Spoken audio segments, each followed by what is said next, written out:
खबरों पर किस तरह से काबू पाया जाए ये मोदी सरकार को बखूबी पता है। मुंबई में इंडिया यानी कि विपक्षी गठबंधन इंडिया की बैठक होती है और उसी दिन मोदी सरकार एक फरमान जारी कर देती है कि विशेष सत्र बुलाया जा रहा है संसद का। और कई तरह की सुगबुगाहट इस वक्त हवा में है दोस्तों। पहली बात, सामान नागरिक संहिता यानी यूनिफॉर्म सिविल कोड जो है वो पारित हो सकता है। दूसरी बात, महिला आरक्षण विधेयक जो है वो पारित कराया जा सकता है। तीसरी बात, एक राष्ट्र एक चुनाव, उसको लेकर भी जद्दोजहद की जा सकती है। मगर अगर प्रहलाद जोशी के बयान पर गौर करें, जो कि संसदीय कार्य मंत्री हैं, उन्होंने अमृतकाल का जिक्र किया है दोस्तों। बताया जा रहा है कि हो सकता है इस बैठक में G20 को लेकर भारत की जो उपलब्धियां हैं उसकी चर्चा हो।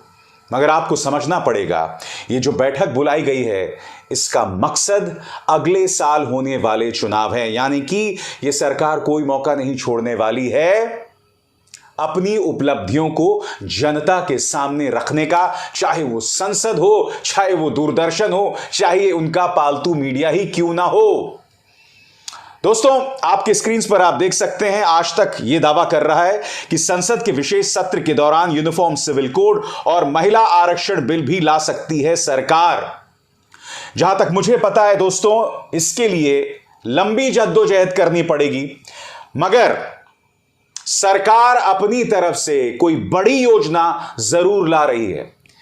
मोदी सरकार की नब्ज को आपको समझना पड़ेगा। ये लोग जब भी ऐसा कुछ करते हैं, इसके पीछे राजनीति होती है और वोटों की सियासत होती है। मगर मुझे लग रहा है कि इसके बुलाए जाने की मकसद दरअसल ये है। अपने स्क्रीन पर आप देख सकते हैं मुंबई में किस तरह से विपक्षी जो गठबंधन है वो जुटे और एक मंच से एक स्वर में उन्होंने हमला बोला है मोदी सरकार पर। इसकी नुमाइंदगी कोई और नहीं बल्कि राहुल गांधी कर रहे हैं।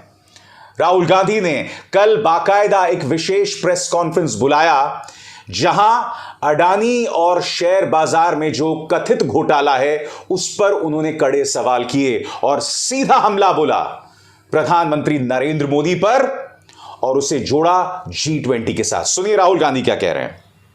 हिंदुस्तान का रेप्यूटेशन लाइन पे है। G20 हो रहा है, हम कहते हैं कि यहां पे लेवल प्लेइंग फील्ड है,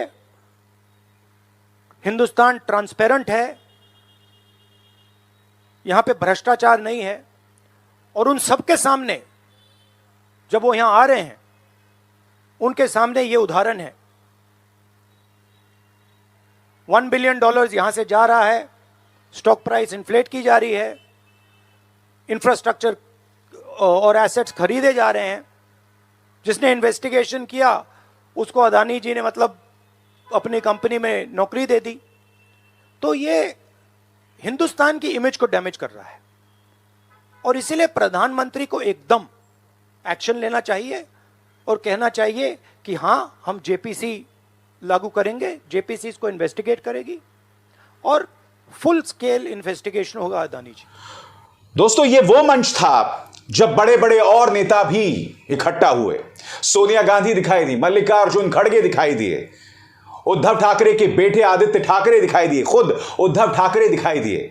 इसके अलावा तेजस्वी यादव, लालू प्रसाद यादव, महबूबा मुफ्ती, वामपंथी नेता सीताराम येचुरी, डी राजा, ये तमाम नेता इस मंच पर दिखाई दिए। और इस मंच पर लालू के साथ खड़े होकर, अपने पिता लालू प्रसाद यादव के साथ खड़े होकर तेजस्वी यादव ने बताया कि दरअसल इंडिया गठबंधन के मायने क्या हैं। सुनिए वो क्या कह रहे हैं। इंडिया का मायने है कि हम लोग एकजुट होकर के देश की रक्षा के लिए, गरीबी, महंगाई, बेरोजगारी मिटाने के लिए, किसानों के माली हालत को चुस्त दुरुस्त करने, ठीक करने के लिए ये जो सरकार थी नरेंद्र मोदी की विफल हो चुकी है, फेल हो चुकी है। इसलिए हम लोग का फर्ज है कि देश की एकता को, अखंडता को, संविधान को, लोकतंत्र को मजबूत करने के लिए हम लोग को इकट्ठा होना है। चुनाव में 1 to 1 हम लोग को जाना है। लोग डरे हुए हैं सही मायने में। और आपको पता है अगस्त के महीने में ही पिछले साल बिहार में हम लोगों ने सरकार बनाया था, महागठबंधन की सरकार बनाई थी। तभी से हम लोगों ने तय किया था, लालू जी, नीतीश जी, कि देश भर में सभी लोगों को एकजुट करेंगे, एक प्लेटफॉर्म पे लाएंगे। और ये आज देखिए ठीक 1 साल बाद, ठीक अगस्त के महीने में जो है आज तीसरी बैठक जो है बॉम्बे में हो रही है। तो इसके कई मायने हैं और जनता के पुकार पे लोग चाहते थे कि जो है एक सही विकल्प जो है लोगों के सामने रखा जाए, तो वो सही विकल्प जनता के सामने हम लोग रख रहे हैं। और इस मंच पर वहां अरविंद केजरीवाल और राघव चड्ढा भी थे, साथ ही में भगवंत मान और संजय सिंह जो कि आम आदमी पार्टी के सांसद हैं। राघव चड्ढा और अरविंद केजरीवाल ने बात रखा कि ये लोग इंडिया शब्द से घबरा गए हैं, वो इंडिया जिसका इस्तेमाल भारतीय जनता पार्टी अपनी तमाम योजनाओं में करती थी, अब इस इंडिया को वो लोग आतंकवाद के साथ जोड़ रहे हैं। देखिए किस तरह से राघव चड्ढा और अरविंद केजरीवाल ने अपनी बात रखी। आप एनडीए की और बीजेपी की खास तौर पे बौखलाहट इसी चीज़ से देख सकते हैं कि वो लगातार हम पर हमारे नाम को लेकर हमले कर रहे हैं। और इतने बड़े बड़े लोग, यहाँ तक कि प्राइम मिनिस्टर ऑफ इंडिया जिन्होंने कॉन्स्टिट्यूशन ऑफ इंडिया के तहत अपना कार्यभार संभाला, इंडियन फ्लैग के नीचे खड़े होकर शपथ ली, प्रेसिडेंट ऑफ इंडिया ने उन्हें शपथ दिलाई, गवर्नमेंट ऑफ इंडिया के वो मुखिया हैं, सरकार में आने के बाद startup India, skill India, make in India, बढ़ेगा इंडिया, खेलो इंडिया, चलेगा इंडिया, न जाने कौन कौन सी स्कीम्स उन्होंने लॉन्च करी, नीतियाँ लॉन्च करी। आज उसी पार्टी को और उन्हीं लोगों को इंडिया शब्द से नफरत हो गई। आज ये हमारे अलायंस का जो कंपैरिजन है वो किसी आतंकवादी संगठन से कर रहे हैं, क्योंकि उन्हें इंडिया शब्द से इतनी नफरत हो गई। ये नफरत नहीं है, ये उनकी बौखलाहट है। ये लोग डरे हुए हैं, घबराए हुए हैं कि कहीं ये गठबंधन सफल ना हो जाए। ये अलायंस भारत को 21वीं सदी के भारत का निर्माण करने का अलायंस है। दोस्तों, इस मौके पर मैं आपका ध्यान खींचना चाहूंगा आरजेडी सांसद मनोज झा की तरफ। मनोज झा ने बहुत ही खूबसूरती से अपनी बात रखी।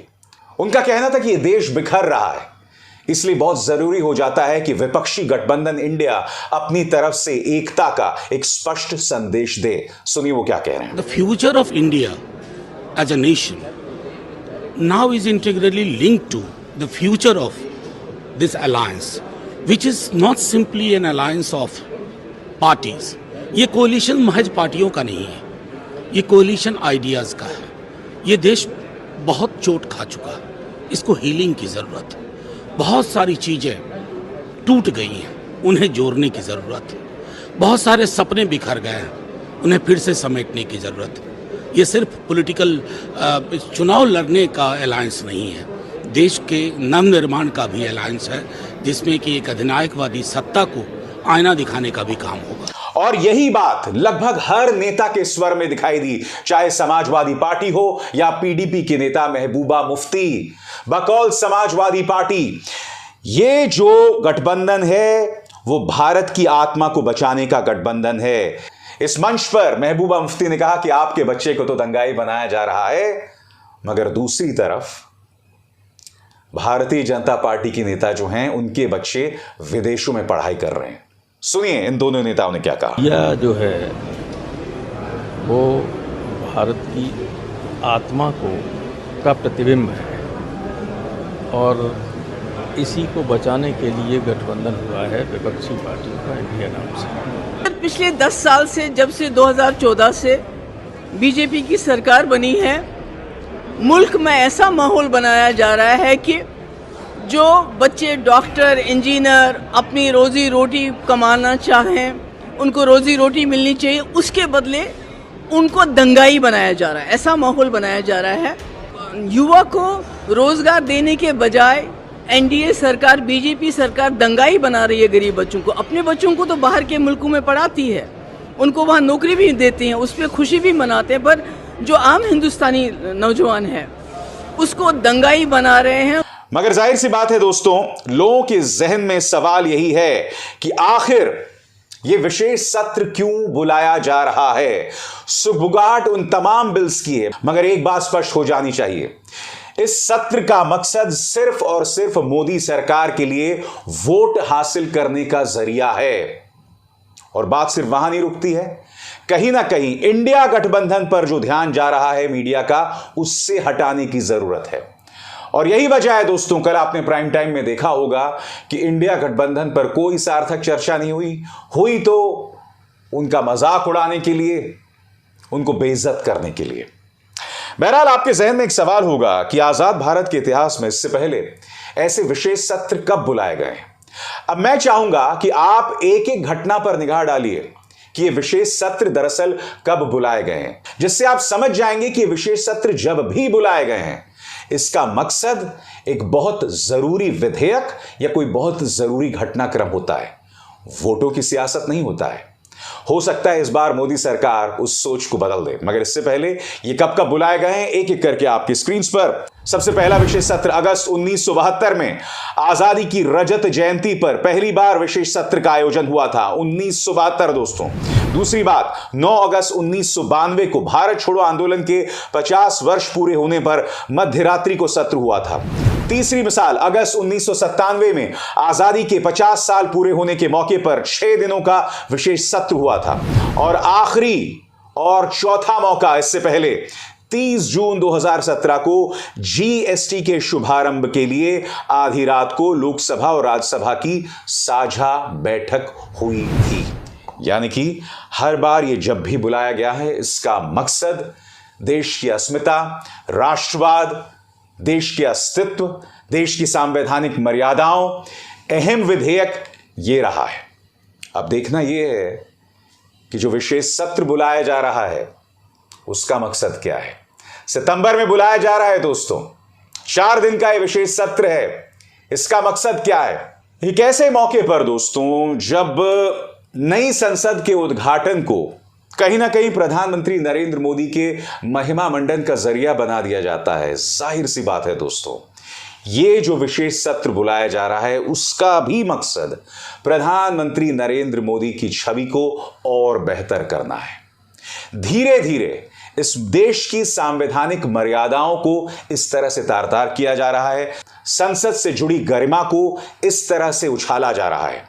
जब संसदीय गरिमा और संवैधानिक मर्यादाएं दोनों को एक व्यक्ति के करिश्मे के साथ जोड़ने का प्रयास किया जा रहा है और उसके अलावा कुछ नहीं।